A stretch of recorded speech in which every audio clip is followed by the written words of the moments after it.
KCGC ਦੇਖ ਰਹੇ ਸਾਰੇ ਦਰਸ਼ਕਾਂ ਨੂੰ ਮੇਰੀ ਯਾਨੀ ਸਮਰੀਤ ਬਾਜਵਾ ਵੱਲੋਂ ਪਿਆਰ ਭਰੀ ਸਤਿ ਸ਼੍ਰੀ ਅਕਾਲ। ਦਰਸ਼ਕੋ, ਅੱਜ ਸਾਡੇ ਵਿੱਚ ਬਹੁਤ ਹੀ ਖਾਸ ਮਹਿਮਾਨ ਪਹੁੰਚੇ ਨੇ। ਤੁਹਾਨੂੰ ਦੱਸ ਦਿੰਦੀ ਹਾਂ ਕਿ ਇਹਨਾਂ ਦਾ ਨਾਮ ਹੈ ਜੀ ਡਾਕਟਰ ਅੰਮ੍ਰਿਤਬੀਰ ਸਿੰਘ ਰਿਆੜ। ਤੁਹਾਨੂੰ ਦੱਸ ਦਿੰਦੀ ਹਾਂ ਕਿ ਇਹਨਾਂ ਨੇ ਆਪਣੀ ਗ੍ਰੈਜੂਏਸ਼ਨ ਮਾਸਟਰਸ ਜਿਹੜੀ ਸੀਗੀ ਉਹ ਖਾਲਸਾ ਕਾਲਜ ਅੰਮ੍ਰਿਤਸਰ ਤੋਂ ਕੀਤੀ। ਇਸ ਦੇ ਨਾਲ ਹੀ ਇਹਨਾਂ ਨੇ ਇੱਕ ਸਾਲ ਐਜ਼ ਅ ਡੌਗ ਟੀਚਰ ਕੰਮ ਵੀ ਕੀਤਾ।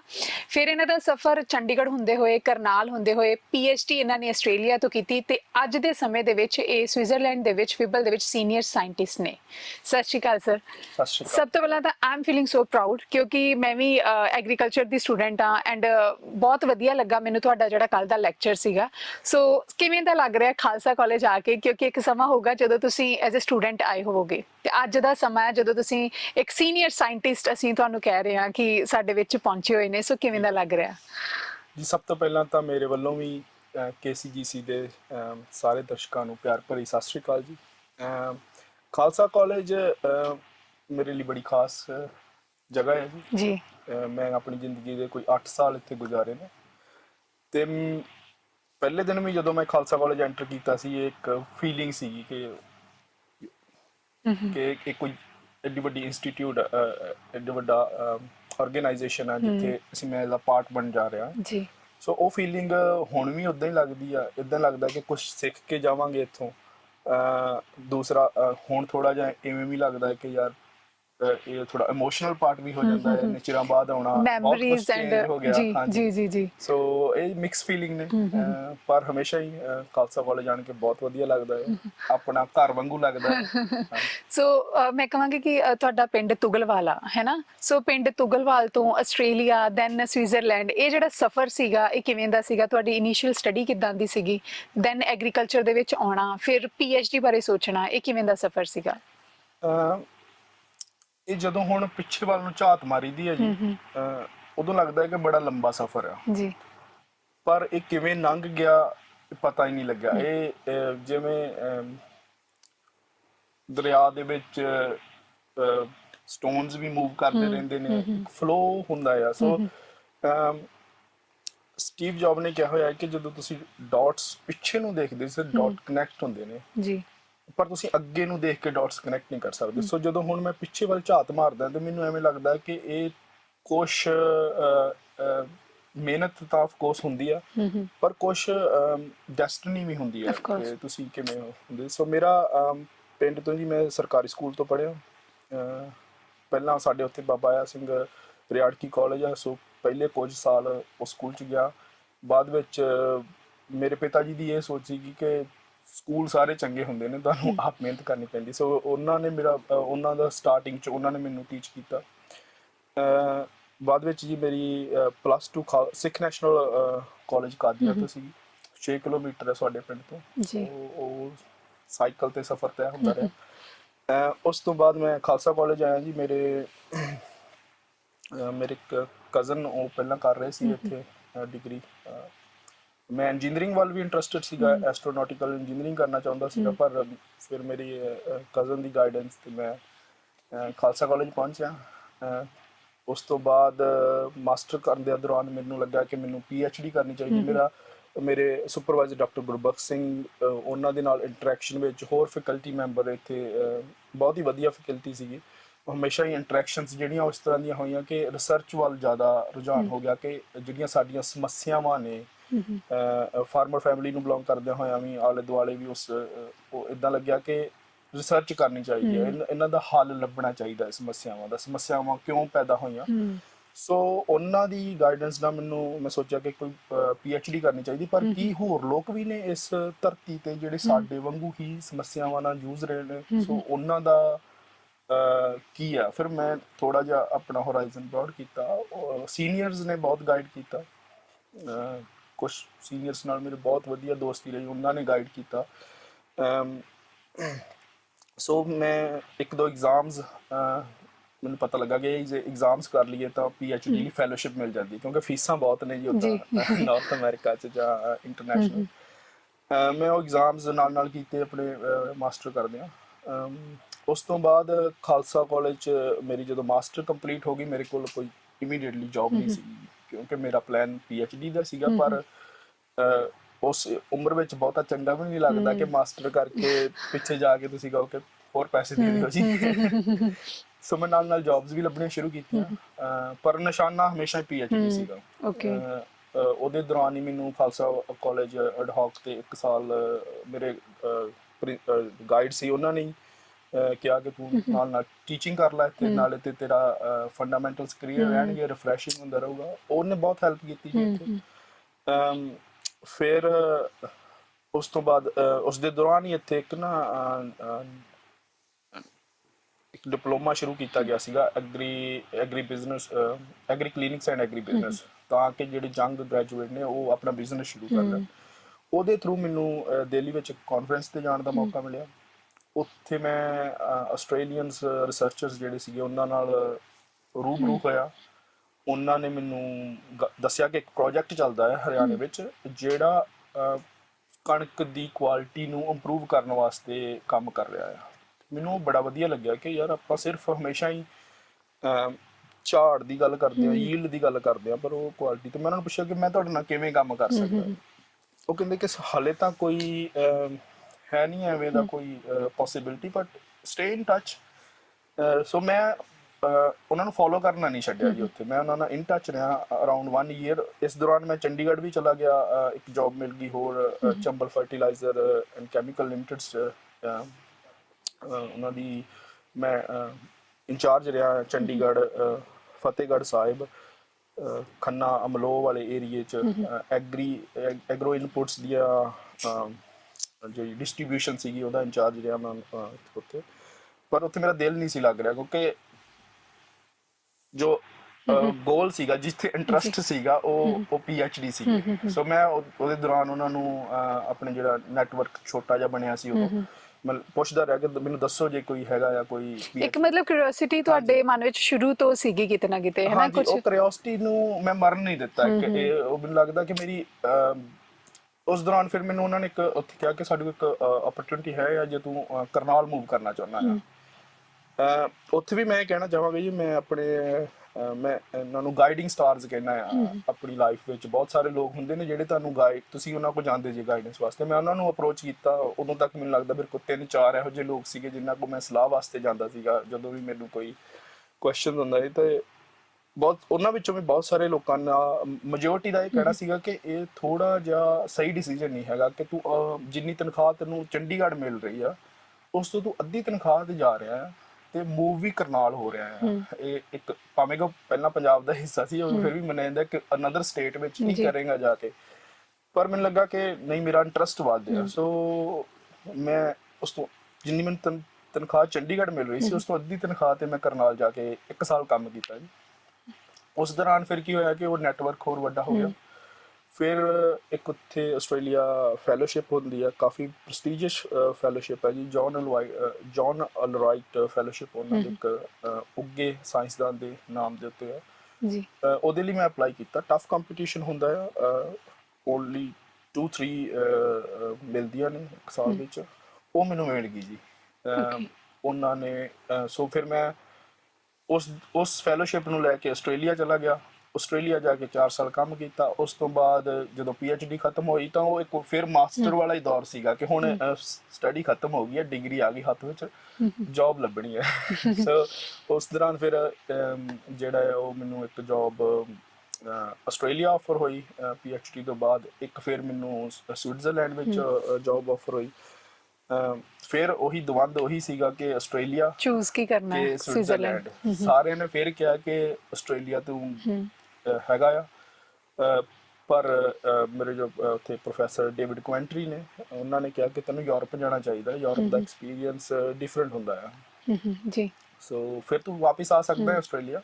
ਸੋ ਮੈਂ ਜੀ 2 ਸਾਲ ਦਾ ਪਲਾਨ ਕਰਕੇ ਗਿਆ ਸੀਗਾ ਸਵਿਟਜ਼ਰਲੈਂਡ ਕਿ ਮੈਂ 2 ਸਾਲ ਸਵਿਟਜ਼ਰਲੈਂਡ ਰਵਾਂਗਾ ਤੇ ਉਸ ਤੋਂ ਬਾਅਦ ਵਾਪਿਸ ਆਸਟ੍ਰੇਲੀਆ ਜਾਣ ਦਾ ਇਰਾਦਾ ਸੀਗਾ, ਕਿਉਂਕਿ ਇੰਗਲਿਸ਼ ਸਪੀਕਿੰਗ ਕੰਟਰੀ ਆ ਸਵਿਟਜ਼ਰਲੈਂਡ। ਅਸੀਂ ਜਰਮਨ, ਫ੍ਰੈਂਚ, ਇਟਾਲੀਅਨ, ਰੋਮਾਨਿਸ਼, ਇਹ ਉੱਥੋਂ ਦੀਆਂ ਭਾਸ਼ਾਵਾਂ ਨੇ। ਸੋ ਪਲਾਨ ਉਹ ਸੀਗਾ, ਪਰ ਸਵਿਟਜ਼ਰਲੈਂਡ ਆ ਕੇ ਉੱਥੇ ਫਿਬਲ ਵਿੱਚ ਕੰਮ ਕਰਕੇ, ਆਰਗੈਨਿਕ ਐਗਰੀਕਲਚਰ ਤੇ ਸਸਟੇਨੇਬਲ ਐਗਰੀਕਲਚਰ ਸਿਸਟਮ ਤੇ ਕੰਮ ਕਰਕੇ, ਉਹ ਫਲੋ ਵਿੱਚ ਜਿਹੜੀ ਮੈਂ ਸ਼ੁਰੂ ਵਿੱਚ ਗੱਲ ਕਹੀ ਸੀ ਨਾ, ਉਹ ਫਲੋ ਵਿੱਚ ਪਤਾ ਹੀ ਨਹੀਂ ਲੱਗਾ ਕਿ ਕਦੋਂ ਸਾਇੰਟਿਸਟ ਤੋਂ ਸੀਨੀਅਰ ਸਾਇੰਟਿਸਟ ਬਣ ਗਿਆ, ਕਦੋਂ ਸੀਨੀਅਰ ਸਾਇੰਟਿਸਟ ਤੋਂ ਡਿਪਟੀ ਲੀਡਰ ਆਫ ਡਿਪਾਰਟਮੈਂਟ ਹੋ ਗਿਆ ਤੇ ਉਹ ਹਲੇ ਤੱਕ ਮੇਰੇ 2 ਸਾਲ ਜਿਹੜੇ ਯੂਰਪ ਦੇ ਨੇ ਜੀ ਉਹ ਹੁਣ 7 ਸਾਲ ਵਿੱਚ ਬਦਲ ਗਏ ਨੇ ਤੇ ਤੁਸੀਂ ਫਿਬਲ ਦੀ ਗੱਲ ਕਰ ਰਹੇ ਹੋ ਮੇਨਲੀ ਮੈਂ ਅਗਰ ਕਿਉਂਕਿ ਤੁਸੀਂ ਉੱਥੇ ਸੀਨੀਅਰ ਸਾਇੰਟਿਸਟ ਹੋ ਫਿਬਲ ਹੈ ਕੀ ਆ ਤੇ ਤੁਸੀਂ ਜਿਵੇਂ ਕਿ ਮੈਂ ਤੁਹਾਡੇ ਬਾਰੇ ਪੜ੍ਹ ਰਹੀ ਸੀਗੀ ਤਾਂ ਤੁਹਾਨੂੰ ਕਾਫੀ ਸਾਰੇ ਅਵਾਰਡਸ ਵੀ ਮਿਲੇ ਹੋਏ ਨੇ ਸੋ ਮੈਂ ਚਾਹਾਂਗੀ ਕਿ ਉਹਨਾਂ ਬਾਰੇ ਵੀ ਜ਼ਰੂਰ ਸਾਡੇ ਦਰਸ਼ਕਾਂ ਨੂੰ ਦੱਸੋ। ਫਿਬਲ ਜੀ ਇੱਕ ਇੰਟਰਨੈਸ਼ਨਲ ਲੀਡਿੰਗ ਆਰਗੇਨਾਈਜੇਸ਼ਨ ਆ ਜਿਹੜੀ ਆਰਗੈਨਿਕ ਐਗਰੀਕਲਚਰ ਤੇ ਸਸਟੇਨੇਬਲ ਐਗਰੀਕਲਚਰ ਸਿਸਟਮ ਤੇ ਕੰਮ ਕਰਦੀ ਆ। ਓਕੇ 49 year old ਆਰਗੇਨਾਈਜੇਸ਼ਨ ਹੈ ਜੀ ਹੁਣ ਨੈਕਸਟ ਈਅਰ ਸਾਡੇ 50 ਹੋ ਜਾਣੇ ਨੇ। ਫਿਬਲ ਬਾਰੇ ਬਹੁਤ ਘੱਟ ਲੋਕਾਂ ਨੂੰ ਪਤਾ ਹੈ ਕਿਉਂਕਿ ਇਹ ਯੂਨੀਵਰਸਿਟੀ ਨਹੀਂ ਹੈਗੀ। ਫਿਬਲ ਐਬਰੀਵੇਸ਼ਨ ਆ ਜਰਮਨ ਵਿੱਚ, ਇੰਗਲਿਸ਼ ਵਿੱਚ ਇਸ ਨੂੰ ਅਸੀਂ research institute of organic agriculture ਕਹਿੰਦੇ ਹਾਂ। ਸੋ ਜਿਵੇਂ ਨਾਮ ਵਿੱਚ ਹੀ ਆਰਗੈਨਿਕ ਆ ਸੋ ਇਹਦੀ ਜਿਹੜੀ ਸਥਾਪਨਾ ਸੀਗੀ ਉਹ ਵੀ ਇਸ ਮੋਟੋ ਨੂੰ ਲੈ ਕੇ ਕੀਤੀ ਗਈ ਸੀਗੀ ਕਿ ਆਰਗੈਨਿਕ ਐਗਰੀਕਲਚਰ ਤੇ ਕੰਮ ਕਰਨਾ ਹੈ। ਉਦੋਂ ਜਦੋਂ ਸਾਰੀ ਦੁਨੀਆ ਵਿੱਚ ਗ੍ਰੀਨ ਰੈਵੋਲੂਸ਼ਨ ਦਾ ਡੰਕਾ ਵੱਜ ਰਿਹਾ ਸੀਗਾ ਕੁਝ ਲੋਕਾਂ ਨੇ ਸੋਚਿਆ ਕਿ ਨਹੀਂ ਜੋ ਅਦਰ ਆਲਟਰਨੇਟਿਵ ਵੇਜ਼ ਨੇ ਫਾਰਮਿੰਗ ਦੇ ਉਹਨਾਂ ਦੇ ਉੱਤੇ ਵੀ ਹੀ ਇਹ ਚੀਜ਼ਾਂ ਦੀ ਰਿਸਰਚ ਹੋਣੀ ਚਾਹੀਦੀ ਕਿਉਂਕਿ ਬਹੁਤ ਸਾਰੀਆਂ ਚੀਜ਼ਾਂ ਕਾਮਨ ਰਹਿੰਦੀਆਂ ਨੇ ਅਸੀਂ ਇਹਨਾਂ ਨੂੰ ਬਹੁਤ ਜ਼ਿਆਦਾ ਵੱਖ ਨਹੀਂ ਕਰ ਸਕਦੇ ਨਾ। ਸੋ ਉਹਨਾਂ ਲੋਕਾਂ ਨੇ ਉਦੋਂ ਯੂਨੀਵਰਸਿਟੀਜ਼ ਨੂੰ ਅਪਰੋਚ ਕੀਤਾ ਕਿ ਸਾਨੂੰ ਕਰਨਾ ਚਾਹੀਦਾ ਪਰ ਸਾਰਿਆਂ ਦਾ ਮੇਨ ਫੋਕਸ ਉਦੋਂ ਆਫ ਕੋਰਸ ਲੋੜ ਵੀ ਸੀ ਝਾੜ ਵਧਾਓ ਲੋਕਾਂ ਦੇ ਢਿੱਡ ਭਰਨੇ ਨੇ। ਸੋ ਬਹੁਤ ਸਾਰੀ ਯੂਨੀਵਰਸਿਟੀਜ਼ ਨਾਲ ਉਹਨਾਂ ਦੀਆਂ ਅਸੀਂ ਕਹਿ ਲਈਏ ਕਿ ਸੁਰ ਨਹੀਂ ਮਿਲੀ ਜੀ। ਸੋ ਉਹਨਾਂ ਨੇ ਉਹ ਜਿਹੜੇ ਕੁਝ 94 ਬੰਦੇ ਸੀ ਉਹਨਾਂ ਨੇ ਉਸ ਇੱਕ ਆਰਗੇਨਾਈਜੇਸ਼ਨ ਸ਼ੁਰੂ ਕੀਤੀ ਜਿਹੜੀ ਹੁਣ ਲਗਭਗ 50 ਸਾਲ ਤੋਂ ਇਸ ਆਲਟਰਨੇਟਿਵ ਜਿਹੜੇ ਨੇ ਫਾਰਮਿੰਗ ਸਿਸਟਮਸ ਉਹਨਾਂ ਤੇ ਕੰਮ ਕਰ ਰਹੀ ਹੈ ਜੀ। ਸਾਡੀਆਂ ਹੋਰ ਵੀ ਫਿਬਲ ਸਵਿਟਜ਼ਰਲੈਂਡ ਮੇਨ ਹੈ ਪਰ ਜਿਹੜੇ ਸਾਡੇ ਹੋਰ ਫਿਬਲ ਬ੍ਰਸਲ ਹੈਗਾ ਆ ਫਿਬਲ ਜਰਮਨੀ ਆ ਤੇ ਹੋਰਨਾਂ ਮੁਲਕਾਂ ਵਿੱਚ ਵੀ ਸਾਡੇ ਆਫਿਸ ਹੈਗੇ ਨੇ। ਅਸੀਂ ਆਲਸੋ ਡਿਵੈਲਪਿੰਗ ਇਕਨੋਮੀਜ਼ ਇਨ ਟ੍ਰਾਂਜੀਸ਼ਨ ਜਿਹੜੀਆਂ ਉਹਨਾਂ ਕੰਟਰੀਜ਼ ਨਾਲ ਵੀ ਕੰਮ ਕਰਦੇ ਆ। ਮੇਨਲੀ ਸਾਡਾ ਫੋਕਸ ਹੁਣ ਅਫਰੀਕਾ ਆ ਪਰ ਸਾਡੇ ਪ੍ਰੋਜੈਕਟ ਲੈਟਨ ਅਮਰੀਕਾ 'ਚ ਵੀ ਏਸ਼ੀਆ ਵਿੱਚ ਵੀ ਜਿਹੜੇ ਚੱਲ ਰਹੇ ਨੇ। ਇਨ ਟੋਟਲ ਅਸੀਂ ਹੁਣ ਇਹ ਨਹੀਂ ਗਿਣਦੇ ਕਿ ਸਾਡੇ ਪ੍ਰੋਜੈਕਟ ਕਿਹੜੇ ਕੰਟਰੀ ਵਿੱਚ ਨੇ ਸਗੋਂ ਅਸੀਂ ਇਹ ਗਿਣਦੇ ਆ ਕਿ ਕਿੱਥੇ ਕਿੱਥੇ ਨਹੀਂ ਹੈਗੇ ਉਹ ਦੱਸਣਾ ਸੌਖਾ ਰਹਿੰਦਾ। ਮਤਲਬ ਓਵਰਆਲ ਵਰਲਡ ਦੇ ਵਿੱਚ ਤੁਸੀਂ ਮਤਲਬ ਪਹੁੰਚ ਚੁੱਕੇ ਹੋ ਮੈਂ ਕਹਾਂਗੀ। ਸਾਡੇ ਜੀ ਨਾਰਥ ਅਮਰੀਕਾ ਵਿੱਚ ਨਹੀਂ ਪ੍ਰੋਜੈਕਟ ਹੈਗੇ, ਰਸ਼ੀਆ 'ਚ ਨਹੀਂ ਹੈਗੇ ਤੇ ਆਸਟ੍ਰੇਲੀਆ 'ਚ ਨਹੀਂ ਹੈਗੇ। ਇਸ ਤੋਂ ਬਿਨਾਂ ਅਸੀਂ ਸਾਰੇ ਕਿਤੇ ਕਦੇ ਨਾ ਕਦੇ ਜਿਹੜਾ ਡਿਪਾਰਟਮੈਂਟ ਆਫ ਇੰਟਰਨੈਸ਼ਨਲ ਕੋਆਪਰੇਸ਼ਨ ਆ ਜਿਹਦਾ ਮੈਂ ਹਿੱਸਾ ਆ ਬਾਕੀ ਸਾਰੇ ਮੁਲਕਾਂ ਵਿੱਚ ਅਸੀਂ ਆਲਮੋਸਟ ਪਹੁੰਚ ਚੁੱਕੇ ਹਾਂ ਜੀ। ਅਵਾਰਡਸ ਵੀ ਮੈਂ ਜ਼ਰੂਰ ਚਾਹਨੀ ਤੁਸੀਂ ਦੱਸੋ। ਅਵਾਰਡਸ ਤਾਂ ਮੈਨੂੰ ਇਹ ਲੱਗਦਾ ਹੈ ਕਿ ਅਸੀਂ ਕੰਮ ਕਰਨਾ ਜ਼ਿਆਦਾ ਜ਼ਰੂਰੀ ਹੁੰਦਾ ਤੇ ਉਹ ਫਿਰ ਜਦੋਂ ਤੁਹਾਡੇ ਪੀਅਰਸ ਜਾਂ ਅਦਰ ਆਰਗੇਨਾਈਜੇਸ਼ਨ ਸੋਚਦੀਆਂ ਨੇ ਕਿ ਇਹਨੂੰ ਰਿਕਗਨਾਈਜ਼ ਕੀਤਾ ਜਾਵੇ ਉਹ ਇੱਕ ਹਿੱਸਾ ਹੀ ਬਣ ਜਾਂਦੇ ਨੇ। ਅਵਾਰਡਸ ਮੈਂ ਪਹਿਲਾਂ ਦੱਸ ਚੁੱਕਾ ਕਿ ਮੈਨੂੰ ਫੈਲੋਸ਼ਿਪ ਮਿਲੀ ਸੀਗੀ ਜੌਨ ਅਲਵਾਈਟ ਫੈਲੋਸ਼ਿਪ। ਉਸ ਤੋਂ ਬਾਅਦ 2019 ਵਿੱਚ ਸਫੀਅਰ ਟੀਮ ਅਵਾਰਡ ਮਿਲਿਆ। ਸੋ ਉਹ ਮੈਂ ਇਹ ਨਹੀਂ ਕਹਿ ਸਕਦਾ ਕਿ ਮੇਰਾ ਅਵਾਰਡ ਹੈ, ਸਾਰੀ ਟੀਮ ਨੂੰ ਇੱਕ ਪ੍ਰੋਜੈਕਟ ਨੂੰ ਉਹ ਸਾਡਾ ਇੱਕ ਸਿਸਕਮ ਪ੍ਰੋਜੈਕਟ ਹੈ ਜੀ ਉਹ ਉਸ ਟੀਮ ਦਾ ਮੈਂ ਹਿੱਸਾ ਸੀਗਾ ਜਦੋਂ 2019 ਵਿੱਚ ਉਹ ਮਿਲਿਆ ਜੀ। 2020 ਵਿੱਚ ਮੈਨੂੰ ਡਿਸਟਿੰਗੁਇਸ਼ ਸਾਇੰਟਿਸਟ ਅਵਾਰਡ ਮਿਲਿਆ ਜੀ। ਉਸ ਤੋਂ ਬਾਅਦ 2021 ਵਿੱਚ ਮੈਨੂੰ ਸ਼ਿਫਟ ਪ੍ਰਾਈਜ਼ ਮਿਲਿਆ ਜਿਹੜਾ agro ecology again shift prize ਜਿਹੜਾ ਹੈਗਾ ਉਹ ਟੀਮ ਅਵਾਰਡ ਹੈ। ਫਿਰ ਟੀਮ ਨੂੰ ਦਿੱਤਾ ਜਾਂਦਾ ਹੈ ਜਿਹੜੀ ਸ਼ਿਫਟ ਜਿਵੇਂ ਉਹਦੇ ਨਾਮ ਤੋਂ ਹੀ ਕਲੀਅਰ ਆ। So shift from conventional agriculture to agro ecological practices. Okay okay.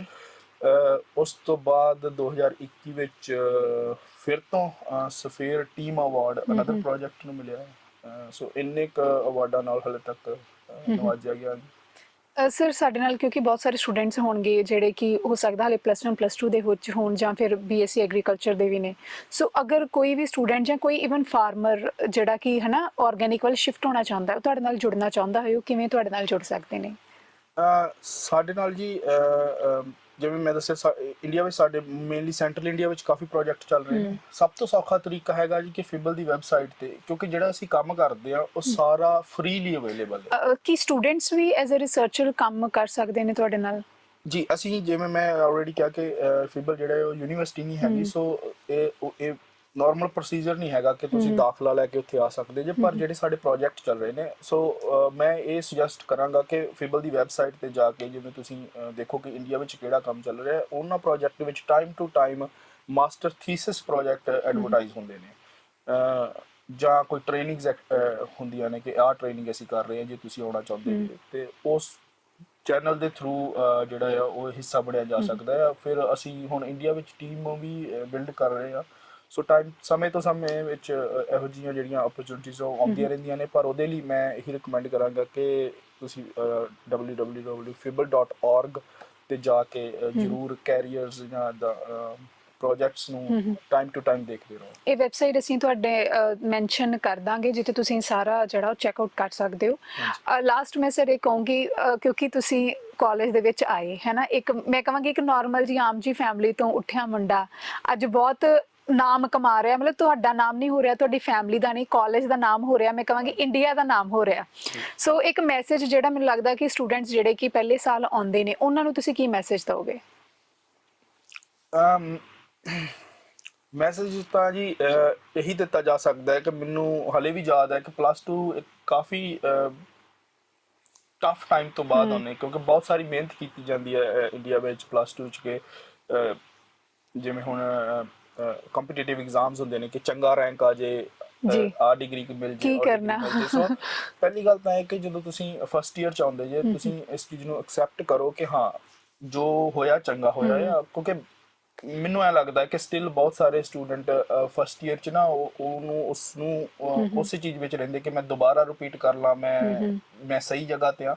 ਸੋ ਇੱਕ ਤਾਂ ਆਪਣਾ ਜਿਹੜਾ ਸਟਾਰਟਿੰਗ ਵਿੱਚ ਐਕਸੈਪਟੈਂਸ ਬਹੁਤ ਜ਼ਰੂਰੀ ਹੁੰਦੀ ਹੈ, ਜੋ ਤੁਸੀਂ ਚੂਜ਼ ਕਰ ਲਿਆ, ਤੁਸੀਂ ਚੂਜ਼ ਕੀਤਾ ਹੈ, ਸੋ ਉਹਨੂੰ ਐਕਸੈਪਟ ਕਰਕੇ ਆਪਣੀ ਕਿਉਰਿਓਸਿਟੀਜ਼ ਵੱਲ ਧਿਆਨ ਦਿਓ। ਇਹ ਦੇਖੋ ਕਿ ਤੁਹਾਨੂੰ ਕੀ ਪਸੰਦ ਹੈ, ਕੀ ਨਹੀਂ ਪਸੰਦ ਹੈਗਾ, ਤੇ ਕਿਉਰਿਓਸਿਟੀ ਨੂੰ ਨਾ ਮਰਨ ਦਿਓ ਜੀ, ਉਸ ਚੀਜ਼ ਨੂੰ ਅੱਗੇ ਲੈ ਕੇ ਜਾਓ। ਬਹੁਤ ਸਾਰੇ ਅਟਰੈਕਟਿਵ ਤੁਹਾਨੂੰ ਆਲਟਰਨੇਟਿਵਸ ਦਿਖਦੇ ਨੇ ਕਿ ਯਾਰ ਇਹਦੇ ਵਿੱਚ ਜ਼ਿਆਦਾ ਜੌਬਸ ਨੇ, ਉਹਦੇ ਵਿੱਚ, ਬਟ ਮੈਨੂੰ ਲੱਗਦਾ ਹੈ ਕਿ ਜਿਹੜੀ ਜੌਬ ਹੈ ਉਹ ਤੁਸੀਂ 30-35 ਸਾਲ ਕਰਨੀ ਹੁੰਦੀ ਹੈ ਕੋਈ, ਜਾਂ ਘੱਟੋ ਘੱਟ ਵੀ ਹੈ ਨਾ, ਉਸ ਤੋਂ ਜ਼ਿਆਦਾ ਵੀ ਲੋਕ ਕਰਦੇ ਨੇ, 40 ਸਾਲ ਵੀ ਕੰਮ ਕਰਦੇ। ਸੋ ਜੇ ਤੁਹਾਡਾ ਉਹਦੇ ਚ ਇੰਟਰਸਟ ਨਹੀਂ ਹੈਗਾ ਤੇ ਤੁਸੀਂ ਤੰਗ ਹੋਵੋਗੇ। ਸੋ ਜੇ ਤੁਹਾਡਾ ਇੰਟਰਸਟ ਹੈ ਤੁਹਾਡੇ ਕੰਮ ਵਿੱਚ ਤਾਂ ਉਹ ਸੌਖਾ ਹੋ ਜਾਂਦਾ ਹੈ, ਸੋ ਉਹ ਅਗਲੇ 40 ਸਾਲ ਕੱਟਣੇ ਜ਼ਿਆਦਾ ਸੌਖੇ ਹੋ ਜਾਂਦੇ ਨੇ। ਮੈਂ ਤਾਂ ਇਹੀ ਕਹਿ ਸਕਦਾ। ਮੈਨੂੰ ਲੱਗਦਾ ਹੈ ਕਿ ਜਿੱਦਾਂ ਸਰ ਕਹਿ ਰਹੇ ਸੀਗੇ ਕਿ ਅਗਰ ਚਾਹੋ ਜਾਂ ਬਹੁਤ ਜ਼ਿਆਦਾ ਤੁਹਾਡੇ ਵਿੱਚ ਕਿਉਰਿਓਸਿਟੀ ਹੋਏ ਤਾਂ ਤੁਸੀਂ ਕੁਝ ਵੀ ਅਚੀਵ ਕਰ ਸਕਦੇ ਹੋ। ਮਤਲਬ ਉਹਦੇ ਲਈ ਤੁਹਾਨੂੰ ਮਾਈਂਡਸੈਟ ਪਹਿਲਾਂ ਬਣਾਉਣਾ ਪੈਂਦਾ ਕਿ ਮੈਂ ਇਹ ਚੀਜ਼ ਜਿਹੜੀ ਇਹ ਪਾਉਣੀ ਆ ਜਾਂ ਮੈਂ ਇਹ ਚੀਜ਼ ਅਚੀਵ ਕਰਨੀ ਆ।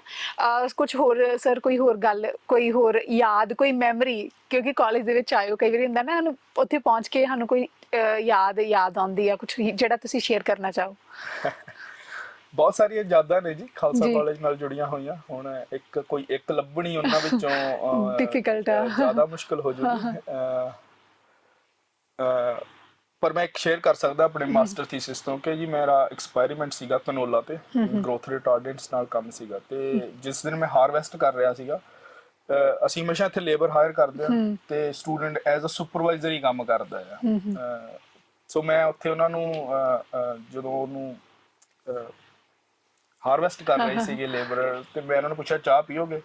ਉਹ ਕਹਿੰਦੇ ਹਾਂਜੀ ਪੀ ਲਾਂਗੇ। ਤੇ ਐਤਵਾਰ ਦਾ ਦਿਨ ਸੀਗਾ ਜੀ, ਮੈਂ ਉਹਨਾਂ ਵਾਸਤੇ ਬਾਹਰ ਗੇਟ ਤੋਂ ਬਾਹਰ ਚਾਹ ਲੈਣ ਚਲਾ ਗਿਆ। ਪਿੱਛੋਂ ਮੇਰੇ ਐਡਵਾਈਜ਼ਰ ਡਾਕਟਰ ਗੁਰਬਖਸ਼ ਸਿੰਘ ਹੋਣਾ ਨੇ, ਉਹਨਾਂ ਨੂੰ ਮੈਂ ਸਵੇਰੇ ਫੋਨ ਕੀਤਾ ਸੀਗਾ ਕਿ ਤੁਸੀਂ ਆਓਗੇ? ਉਹ ਕਹਿੰਦੇ ਨਹੀਂ ਮੈਂ ਪਿੰਡ ਆ, ਮੈਂ ਨਹੀਂ ਆਊਂਗਾ। ਪਰ ਕਿਤੇ ਉਹਨਾਂ ਦਾ ਘੁੰਮਦੇ ਘੁਮਾਉਂਦੇ ਉਹ ਪਹੁੰਚ ਗਏ।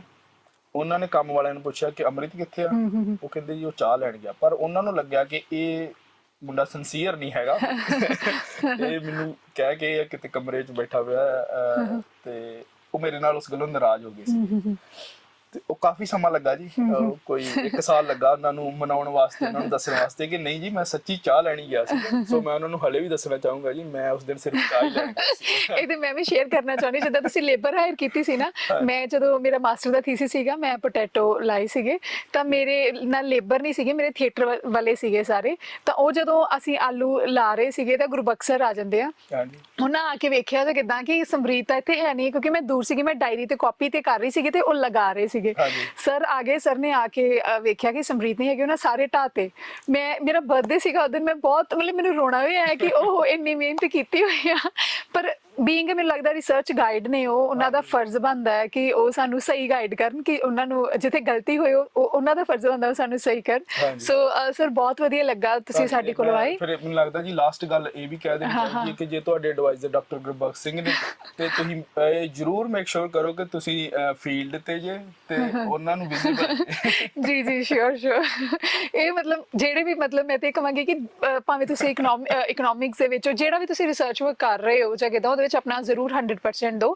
ਤੁਹਾਡਾ ਅਗਰ ਸਰ ਨੂੰ ਕੋਈ ਵੀ ਪਰਸਨਲ ਤੁਸੀਂ ਸਵਾਲ ਕਰਨਾ ਚਾਹੁੰਦੇ ਹੋ, ਫਿਬਲ ਬਾਰੇ ਜਾਣਨਾ ਚਾਹੁੰਦੇ ਹੋ, ਜਾਂ ਤੁਸੀਂ ਇਸ ਆਰਗੇਨਾਈਜੇਸ਼ਨ ਨੂੰ ਕਿਵੇਂ ਜੁਆਇਨ ਕਰ ਸਕਦੇ ਹੋ, ਰਿਸਰਚ ਵਰਕ ਬਾਰੇ ਜਾਣਨਾ ਚਾਹੁੰਦੇ ਹੋ, GRE ਬਾਰੇ ਕਿਸੇ ਵੀ ਤਰ੍ਹਾਂ ਦੀ ਕੋਈ ਇਨਫੋਰਮੇਸ਼ਨ ਚਾਹੁੰਦੇ ਹੋ, ਤੁਸੀਂ ਕਮੈਂਟ ਸੈਕਸ਼ਨ ਦੇ ਵਿੱਚ ਮੈਂਸ਼ਨ ਕਰ ਸਕਦੇ ਹੋ। ਅਸੀਂ ਕੋਸ਼ਿਸ਼ ਕਰਾਂਗੇ ਕਿ ਸਵਾਲ ਅਸੀਂ ਸਰ ਕੋਲ ਲੈ ਕੇ ਜਾਈਏ ਤਾਂ ਉਸਦਾ ਜਵਾਬ ਤੁਹਾਨੂੰ ਜ਼ਰੂਰ ਦਈਏ। ਸੋ ਇਵੇਂ ਵੇਖਦੇ ਰਹੋ KCGC TV, ਜਲਦੀ ਮਿਲਦੇ ਹਾਂ। ਧੰਨਵਾਦ ਸਰ। ਧੰਨਵਾਦ।